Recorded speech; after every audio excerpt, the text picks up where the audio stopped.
Let's make a steak and egg quesadilla. I'm going to use eggs, sriracha, some leftover steak fajitas.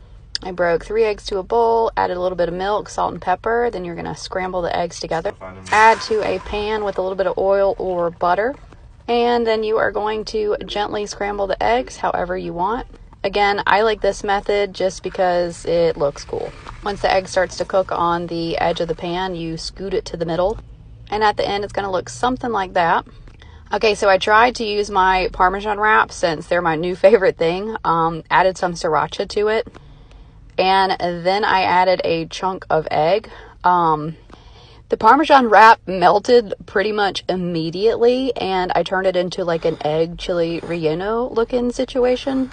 Yummy, but not what I was going for.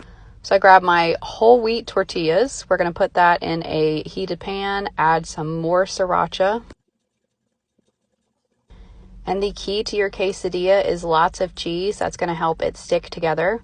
I put a little bit of scrambled eggs, some cheese, and then your steak, onions, and bell pepper. In hindsight, I probably would have cut up the steaks into chunks just to make it easier to eat, but hindsight's 20/20.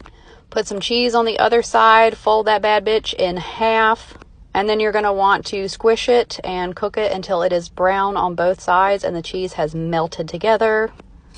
Oh my God, it looks so good. I've never made anything like this, but check it out. This is me cutting it in half, and this is what your breakfast quesadilla looks like in the middle. Is there anything better than melty, gooey cheese? I don't think so. Anyway, please like and follow for more. Thank you so very much.